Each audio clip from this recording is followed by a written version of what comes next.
தமிழில் HTML இப்போ கற்றுக்க போகிறேன். HTML படிக்கிறதுக்கு வேறு எந்த சாஃப்ட்வேருமே தேவை கிடையாது. உங்களோட கம்ப்யூட்டரில் இருக்கிற நோட்பேடை போதுமானது.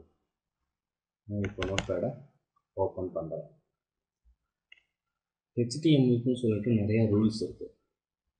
அதில் முதல் ரூல் இதுதான். எப்போவுமே HTML அப்படின்ற ஒரு டேகை நம்ம ஓப்பன் பண்ணி எழுதுவோம். இது ஃபஸ்ட்டில் வரணும். லாஸ்டில் /HTML இதை க்ளோஸ் டேக் அப்படின்னு சொல்லுவோம். HTML open take, HTML close take இது கண்டிப்பாக இருக்கணும். இதான் ரூல் நம்பர் 1.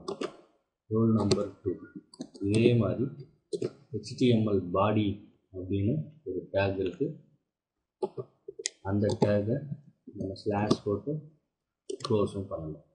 HTML பாடி ஓப்பன் டேக், HTML பாடி க்ளோஸ் டேக் கண்டிப்பாக இது இருக்கணும். இதுதான் ரூல். இது இருந்தால் தான் அது இப்போ நீங்கள் உங்களோட முதல் வெப்சைட்டை டிசைன் பண்ண போகிறீங்க. எப்படி அப்படிங்கிறத நான் அப்புறம் சொல்கிறேன். ஃபஸ்ட் நீங்கள் இதை அப்படியே பார்த்து உங்களோட நோட்பேடில் டைப் பண்ணுங்கள்.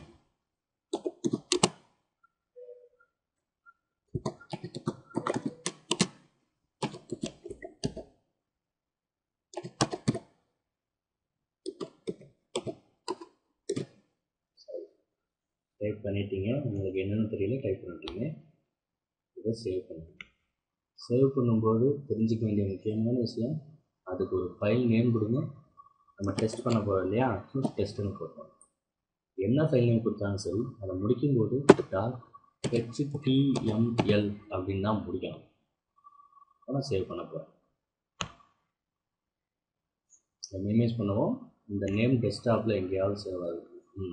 இது வரைக்கும் பாருங்கள். டெஸ்ட் அப்படிங்கிறதா இதை நான் இப்போ ஓப்பன் பண்ண போகிறேன். உங்களோட முதல் சைட் ரெடியாக இருக்குது. இதை நீங்கள் தான் டிசைன் பண்ணி எடுக்கணும். இதுதான் வந்த அவுட்புட்டு. நீங்கள் டைப் பண்ண இன்புட்டு இது இருக்குது. இவ்வளோதாங்க HTML. சரி, இப்போ நம்ம H1 யூஸ் பண்ணோம். அது என்ன H1 ஏன் அப்படி வருது? இதை நான் இன்னொரு டேகை போடும்போது உங்களுக்கு இன்னும் ஈஸியாக புரியும். அதே இதை நான் இங்கேயே டைப் பண்ணுறேன். This is my second heading அப்படின்னு போடுறேன்.